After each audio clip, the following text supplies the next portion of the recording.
What is up and welcome back, and today we have a performance review of the Ja 2. This is going to be the Stargazer colorway. I do like it a whole lot compared with the other colorways.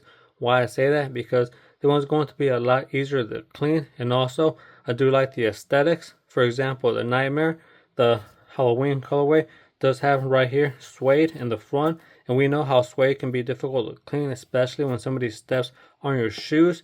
And then the debut color, I really wasn't feeling it because it does look a little bit more thin than materials, and this one looks a lot more solid. So that's why I went with this one, the Stargazer. And for this colorway, I do like it because the Nike sign, look at it, is going to be highlighter yellow for the left shoe, and then for the right one, you are going to get the baby blue. And that right there can look really sick on the basketball court when you're moving around. And then for the tongue, the highlighter yellow, and then the baby blue on the other pair. So nice little details right there. Also with the Stargazer theme, I do like how you do have right here. So look at the heel counter, how it looks a little bit reflective right there. And then for the upper, look at that, the knit synthetic material, also a little bit reflective when the light hits it. And then the spotted effect on the midsole. Again, Stargazer. I do like the overall theme of this sneaker. Very good aesthetics in my opinion. The purple is going to be a little bit different. You don't see a lot of purple hoop shoes out there. So, Ja 2, bringing it. Ja Morant, love this one right here. The Ja 2, in my opinion, is going to be better than the Ja 1 for hooping, at least for my play style. Why do I say that? So, right here I do have the Ja 1. This one, I'm going to say if you are a heavier set player, you're going to love the Ja 1 a lot better because it does weigh more in size. So you do get more material. I do have the scale right here. It's at 0. You can see we set it down 12 ounces. And then we weigh the Ja 2. 10.90 ounces. So definitely a difference in weight. You are going to get more material for the Ja 2 and some, for the Ja 1. And we can see right here, the Ja 2, you are going to have less cushioning right here in the ankle collar area. Right here, you do have a whole bunch of it along the side. And also when you do wear this one, it does feel more locked in for the Ja 1. And then right here, along the middle, you do feel a little bit more tighter. So with the Ja 1, you do have to be a little bit more specific for the sizing. For the Ja 2, you get a little bit more wiggle room because this, when you do put it on, you feel you have more extra space right here. So I'm going to say if you are regular or narrow, you can go true to size. You're not going to have no problem.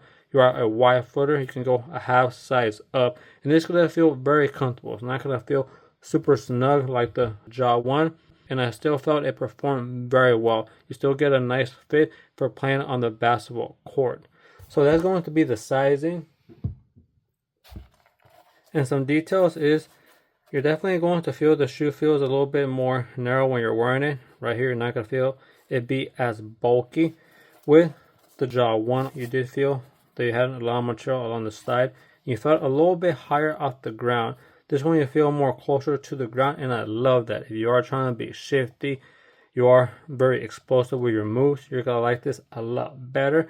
In fact, you feel the Ja 2 moves more with your body, with your feet. You feel it's more like a glove, right? And this one felt tighter, but there's a difference between it feeling tighter and then you feel the material around your foot.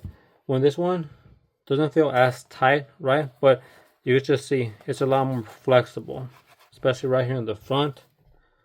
This one is a lot more stiff, a lot more firm. That's why I say if you're a heavier set player, this right here gave you a lot of support, right? When you feel you need a lot of material to hold your weight up. This one I'm going to say if you are a heavier player, very heavy, I'm not going to recommend this one. Again, the materials, just look at that. They bend, they're a lot more flexible. But it doesn't mean you can't wear it. You have a good balance, you can wear it. But that's just a disclaimer, right? But anybody else, right? A forward, a guard, even if you're a center and you're somewhat slim, tall, and skinny, then this can work for you most definitely. I am going to recommend it. Now, I'm going to say when I first got this one out the box and I tried it on, I really wasn't the most impressed. It's not going to feel amazing. When you put them on, you're not going to feel like, whoa, this shoe's crazy, right?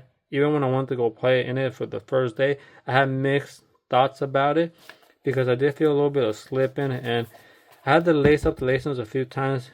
They did come undone, and it didn't feel as snug as I would have liked it to be. But the next few days, I kept playing on it, and it got a lot better. Definitely improves with times, and you do have to break it in. It took me around 3 hoop sessions to feel very comfortable in this one, and it just gets better and better. You feel that it starts molding to your feet. Same thing with the materials. Once you lace them up and make it very tight, doesn't hurt at all along the middle. And the lockdown, I'm going to give it around a 9.5. Doesn't it feel like this one up top, the lockdown felt close to a 9.8, right? A little bit too tight for my liking along the sides right here, but it was still very good. Now this one, 9.5, still out there in my opinion. The sides feel better, but up here along the ankle collar area, you do get a tiny bit of movement, not a whole bunch, a tiny bit. That's why I do give it around a 9.5. And also the laces do a great job. Like I said, just have to break them in, but once you break the shoe in, you feel that it does a great job with the lacing system. You can put the laces as tight as you like, and it is going to be a little bit more breathable than the Jaw 1, right? Just look at that disconnected tongue up to this area, so you're going to have air escaping along the sides. Somewhat thin material, not that much material as the Jaw 1 along the sides, so you're going to feel fast. You're not going to feel something bulky. You do have an outrigger right here to help you out when the previous one felt a little bit more bulky along the sides. The traction goes hand in hand, right, with that fast feel. It's more closer to the ground. You're going to feel more responsive, more quicker with your moves. But for the traction, this is going to be the pattern you get. I'm going to say the traction does pick up dust. You are playing on a very dusty court, you're going to need the wipe every now and then, most definitely. But for regular dust or a clean court, this one's going to be ace. You're going to feel very good. It's going to be very responsive. You're going to stop when you want it to. But just when there's dust, make sure you're wiping, right? Even though when you do compare the traction with this one, with the previous one, this one feels more harder, right? So this one's going to be better for outdoors. Yeah, you can still use this one for outdoors, right? Just be wary if you're wearing it down too quick. I'm going to say if you are a very shifty guard, you're probably going to wear down through it a lot faster, because look at that. It does bend. It is somewhat soft, but it's hard enough where you can take it outdoors. So I do vouch for it outdoors, but just be wary. If you 120 is a lot of money for you, then just use it indoors. But if you can spare a little bit extra money, then yes, definitely you can take it outdoors, but it is going to work best for indoors. So look at that grippiness. Pretty solid. For the traction, I am going to give it a 9.2, because with the very competitive competition, you have to be ready. You got to be alert that you're wiping, because you don't want to get that one off where you're sliding. As long as you're wiping, then you're going to feel very confident. And for the midsole, the Nike online description did not tell us what they're using for the midsole, but other reports are saying it's full-length Cushlon, and I do like that, because Cushlon is a little bit softer compared to certain other foams. So that's what you can expect. And for the jumping test, I felt very comfortable landing in the heel, the middle, and also in the front. And you're also assisted with a Nike Air Zoom unit here in the front. So definitely it is going to help out when you're landing. You do feel it a tiny bit. I'm not going to say you feel it a whole lot, but you know it's there. Definitely when you're jumping up there, I feel very comfortable. And a shoe that feels somewhat low to the ground and you're landing and you're feeling very comfortable, that's just going to be a plus all around. So definitely we know Jaw can get up there. So if you are one of those high flyers, definitely this one's going to work out nicely. Even though you do get more support on this one's still going to be fantastic, right? And I know some of y'all saw the highlights where Jaw did that 360 switching the hands, right? man, that looked amazing. And he's using these hoop shoes, so if he can ball on this one, I know a lot of players out there can't get up as high as he can. So this is going to work out very nice for the general population, of course. And also a little bit more, if we look inside, we are going to get a regular Ortholite, right? Nothing too fancy there. And then you are going to get a softer strobo unit. That's why the landings are going to be very comfortable when you land. That strobo unit is very soft. And then you have that Cushlon midsole for the full length, and the Nike Zoom Air Zoom unit right here. So hand in hand, all those things work together as a system. That's why those landings, you are going to feel very comfortable. And like I said, you have a shoe that's responsive, low to the ground, plus you can jump, and the traction is very solid, especially on a good basketball court or medium dust. So this shoe pretty much does it all.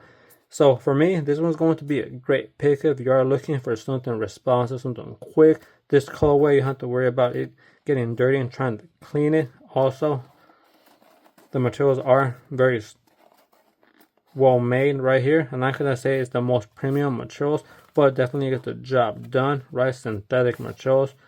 Just right here in the front, it's going to be a little bit more thin, but the sidewalls definitely nice. You do feel some support, not as much as the Jaw 1, but gets the job done indeed. So that right there is going to be the review for this one. Hopefully you got a lot out of it. You can decide if this one's going to work for you. It can work for a lot of type of players, except if maybe you are a heavy set player. Maybe you think about it. Think about it if you're going to like it. You know what kind of shoes you like, but this one all around good for everyone. So that's going to be it. The Jaw 2 right now retailing for $120. This colorway, like I said, this shoe right here is one of my favorite hoop shoes. The ball end, I do like it a whole lot, and I can vouch for it. So if you got something out of this video, please sub and like, and we'll see you on the next one. Peace.